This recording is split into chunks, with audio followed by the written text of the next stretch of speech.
Good morning, First Christian Church and friends, or whenever it is you are watching this message. We gather together today and we share in a very powerful message from the Gospel according to Mark in the 5th chapter. People do change. No matter what cynicism we may carry with us into our day, into our life, into our world, no matter how many times we look at someone and think they are beyond transformation. Sometimes we have that response when we look in the mirror. Yet still, God acts. Jesus has the power and authority to transform lives. And this story is a powerful example. They are traveling, Jesus and his entourage, his disciples. They arrived on the other side of the lake in the country of the Gerasenes. And as Jesus got out of the boat, this is great. It's like a horror movie. A madman from the cemetery came up to him. We're used to hearing this is the man possessed by demons. We even see the heading in our Bible sometimes, the editor's notes. It calls this person who encounters Jesus the Gerasene demoniac. How's that for a descriptor? How'd you like to be that guy? Anyway, just like this, Jesus got out of the boat and a madman from the cemetery came up to him. He lived there among the tombs and graves. These were caves. He was a cave dweller all by himself. No one could restrain him. He couldn't be chained. He couldn't be tied down. He'd been tied up many times with chains and ropes, but he broke the chains and snapped the ropes. No one was strong enough to tame him. Night and day he roamed through the graves and the hills, screaming out and slashing himself with sharp stones. So this is a tormented human being, separated from any kind of community. And in his anguish and torment, he was harming himself, not to the point of death, but certainly in his suffering, he was punishing and harming and hurting and tormenting himself in the midst of his horrible experience in and of life. But when he saw Jesus a long way off, he ran and bowed in worship before him. And then suddenly he howled in protest. "What business do you have, Jesus, Son of the high God, messing with me? I swear to God, don't give me a hard time." Jesus had just commanded the tormenting evil spirit, "Get out, get out of the man." Jesus asked him, "Tell me your name." And he replied, "My name is Legion." Hold on to that and think of that, because this is a double meaning. My name is Legion. I'm a rioting mob. And he desperately begged Jesus not to banish them from the country, tormented by so many. Now a large herd of pigs was grazing and rooting on a nearby hill. And the demons begged Jesus, "Send us to the pigs so we can live in them." And Jesus gave the order. But it was even worse for the pigs than for the man. Crazed, they stampeded over a cliff and into the sea and drowned.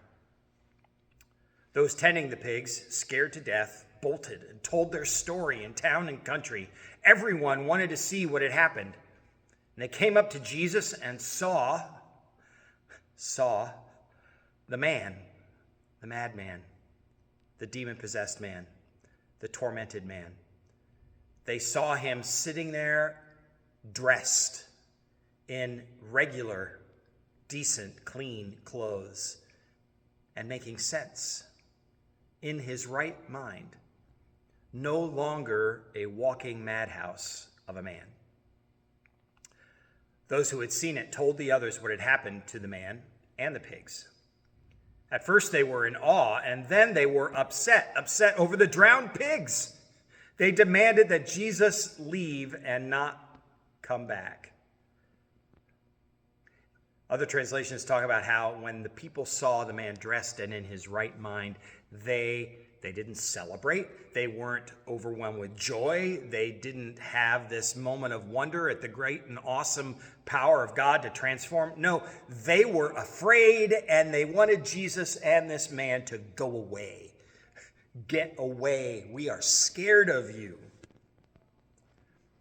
So now, as Jesus was getting into the boat, the man begged to go along, but Jesus wouldn't let him. Jesus said, "Go home to your own people. Tell them your story, what the master did, how he had mercy on you."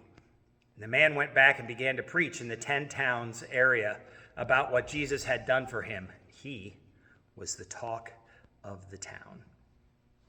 This is the word of the Lord. Thanks be to God. The religious people were frightened and wanted this healed, transformed man whose life had been not just saved, not just renewed, but every ounce of all of the suffering that he had been through, tormented by demons and inflicted upon himself. He had been set free from all of that and given a new and joyful and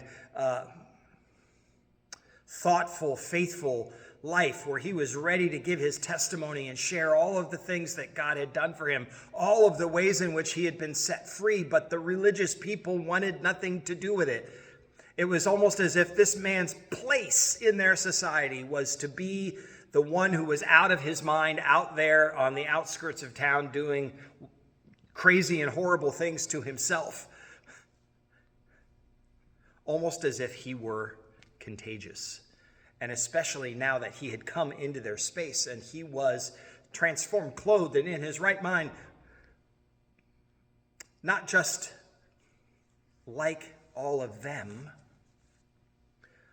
but with a deeper and more personal experience of the touch of God in his life. They wanted nothing to do with him or the one who had healed him. Go away, get away, stay away. How sad. But the man, in this glorious experience, Jesus says, now, there is a place where your testimony will be a vehicle for renewal, for revival, for a fresh and new faith for the people who live there. And it's where you came from, the ones who knew you as someone other than that guy in the tombs on the edge of town, who was out of control, who was the scariest dude around. But those who would have remembered him as a small child, even the triggers that would have made his life a living hell, and now all of the new things that had happened inside of him.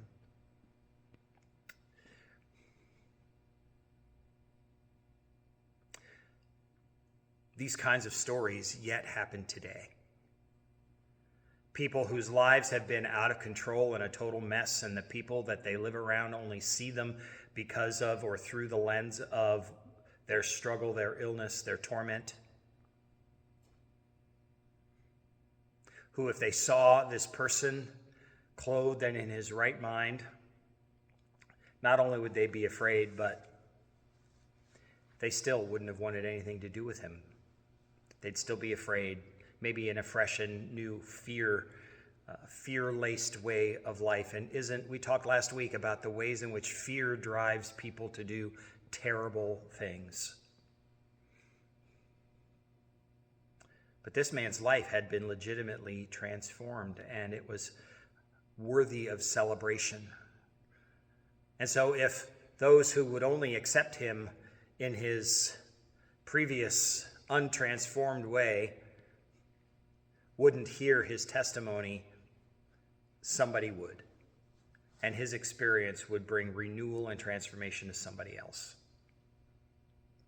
What about your story? Who are you in this story? Are you the crowd who can't comprehend transformation? Are you the people back home who all want to know whatever happened to so-and-so and their struggle, who would be amazed and would celebrate a path of transformation and renewal? Are you the one who has been suffering in your anguish And what would happen for you to encounter the transformation that comes through Christ? And how would the people who know you, even those who knew you when, how would they respond? I mentioned earlier there is a double meaning to all of this. It's not just the personal transformation and the rejection or the acceptance of that testimony, but when he speaks of the ways in which his name is Legion and there's a herd of pigs, just to get that bit of color that we don't get just by reading it today. The symbol of the Roman legion, the military force that occupied the land and tormented the lives of all of the people who lived in the area, their banner was a hog, a warthog. So to say, my name is Legion, and drive me into the pigs, and the pigs would, as a sign of the freedom of the man, they would go over the hillside and into the sea to their deaths. Well, I think you get the subtle messaging there about what it would take to set free the people who lived in the land from their Roman oppressors and what Jesus was coming to do.